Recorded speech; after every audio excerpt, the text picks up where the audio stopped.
Hello दोस्तों, आपका स्वागत है सनपंच टाइमेक्स 5.5 किलोवाट की वीडियो सीरीज़ में। आज हम इस वीडियो में जानकारी लेंगे ए3 फोल्ट के बारे में।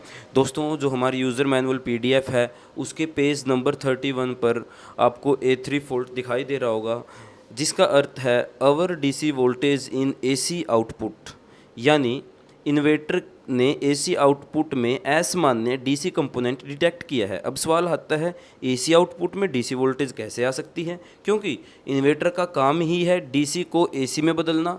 बिल्कुल सही, लेकिन अगर इन्वर्टर का कन्वर्जन सर्किट सही तरीके से काम नहीं कर रहा तो एसी वेव फ्रंट में अनवांटेड डीसी लीकेज या डीसी ऑफसेट दिखाई दे सकता है, और इन्वर्टर सुरक्षा के लिए ए3 फोल्ट जनरेट करता है, और वो ए3 फोल्ट आपको जो डिस्प्ले है उसमें दिखाई देगा।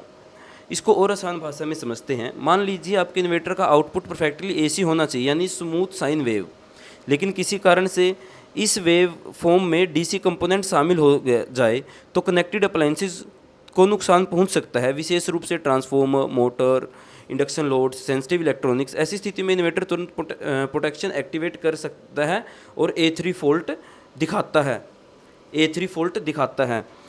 ए3 फोल्ट आने के समय कॉमन कारण। अब बात करते हैं फील्ड में इस फॉल्ट के संभावित कारणों की। कारण number 1, internal inverter circuit fault. यह सबसे कॉमन कारण है। इन्वर्टर के अंदर आईजीबीटी सेक्शन होता है, मोसफेट सेक्शन होता है, पावर बोर्ड या ड्राइवर सर्किट हो सकता है। इनमें फॉल्ट आने पर एसी वेव फ्रंट खराब हो सकता है और ए3 फॉल्ट दिखाई दे सकता है। दूसरा कारण हो सकता है, इन्वर्टर के अंदर कैपेसिटर और इंडक्टर आउटपुट वेव फ्रंट को स्मूथ बनाते हैं, लेकिन इनमें से कोई भी कंपोनेंट खराब हो जाए तो वेव फॉर्म डिस्टॉर्शन शुरू हो जाता है और इन्वर्टर डीसी ऑफसेट डिटेक्ट कर लेता है। तीसरा कारण हो सकता है इंटरनल कंट्रोल बोर्ड इशू। अगर सेंसिंग सर्किट गलत रीडिंग दे रहा है तो इन्वर्टर डीसी कंपोनेंट डिटेक्ट कर सकता है, भले ही एक्चुअल आउटपुट ठीक हो। अब बात करते हैं कि इसका सॉल्यूशन क्या है।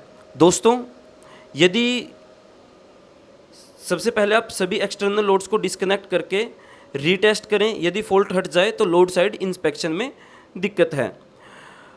दूसरा, इंटरनल कंपोनेंट की टेस्टिंग करें, आईजीबीटी, मोसफेट, कैपेसिटर। यदि इन सब में प्रॉब्लम है तो आप जो हमारे सर्विस सेंटर है स्टैटकॉन पावरटेक का, उससे कॉन्टैक्ट कर सकते हैं और इन्वर्टर को सर्विस सेंटर पर पहुंचा सकते हैं।